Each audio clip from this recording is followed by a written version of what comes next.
नमस्कार, आदाब।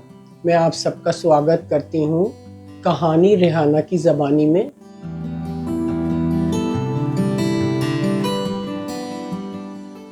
आज की कहानी है खरबूजा। हालांकि इस वक्त सीज़न नहीं है खरबूजे का, लेकिन जब ये शायद कहानी मैंने सुनी थी तो उस वक्त इसका सीज़न था। एक सूफ़ी साहब हैं जो कि बड़े मशहूर सूफ़ी हुआ करते थे दिल्ली के। उन्होंने एक यतीम लड़के को पाला पोसा और उससे बहुत मोहब्बत करते थे और बिल्कुल अपने बेटों की तरह चाहते थे। तो वो भी उन्हें बहुत चाहता था। तो ये इसको तालीम देते थे, पढ़ाते थे, लिखाते थे और इस तालीम से भी ज़्यादा ये इसको बाहर ले जाया करते थे और वहाँ चीज़ों के बारे में समझाया करते थे। मसलन जैसे खेत ले गए तो वहाँ खेत में कैसे काश्तकारी होती है या फसल कैसे काटी जाती है उसकी जानकारी, और उसके अलावा बाग में ले जाते थे, वहाँ फूल पत्ती दिखाते थे। तो ये भी उनसे बड़े सवाल करता था, तो ये कुछ सवालों का जवाब देते थे, कुछ इसके ऊपर छोड़ देते थे कि तुम खुद इनका जो वो है जवाब ढूंढो। और ये कभी पहाड़ों के पास उसको ले जाते थे, जानवर दिखाते थे। ये सारी चीज़ें ये बच्चा जो था बड़ी अच्छी तरह से सीख रहा था, क्योंकि ये किताबों में पढ़ के जो है वो बात तो नहीं आती ना। तो और ये बड़ा खुशी खुशी जाता था इनके साथ कि भाई बड़ा मज़ा आता है मुझे। तो ये जो है ये इनसे सवाल तो बहुत करता था, लेकिन जवाब देते थे कभी कभी। जो ऐसा होता था जो ये शायद जवाब दे सके उसका इंतज़ार करते रहते थे। एक दिन उन्होंने कहा कि भाई मैंने बाज़ार में बड़े अच्छे खरबूजे देखे थे, चलो अब मैं एक खरबूजा लेकर आता हूँ। तो उसने कहा अच्छा।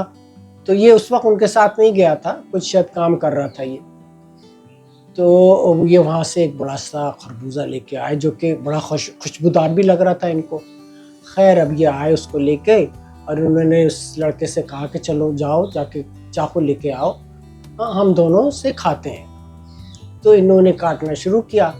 अब जैसे ही काटा इस लड़के ने खा लिया, फिर काटा इस लड़के ने खा लिया, और ये बातें करती, ये बातों में ज़्यादा वक्त लगा रहे थे और वो भका भक खाए चला जा रहा था। अब इन्हें बातों बातों में इन्होंने देखा कि ये क्या हो रहा है, इस प्लेट में तो एक ही फांक रह गई है। तो इन्होंने कहा अरे तुम सारा खरबूजा खा गए, मेरे लिए तुमने इतना सा छोड़ा है।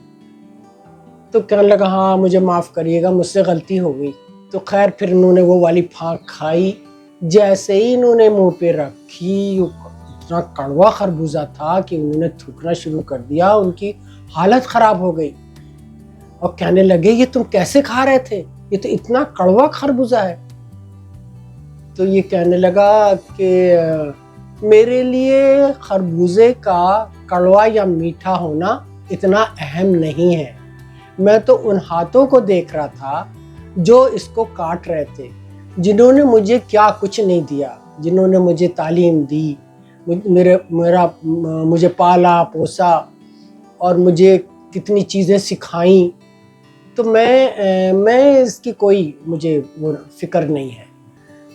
तो ये बड़े गौर से उसे सुन रहे थे कि ये लड़का तो उसमें बड़ी तब्दीलियाँ आ गई, कैसी कैसी ये किस तरह से ये बात कर रहा है। तो ये हैरान से रह गए, चुपचाप उसको सुनते रहे। तो ये कहानी जो है बड़ी प्यारी सी मासूम सी कहानी है। तो मैं चाहूँगी आप अपनी राय इस कहानी पर दें, मुझे बड़ा अच्छा लगेगा। तब तक के लिए मैं आपसे इजाज़त लेती हूँ।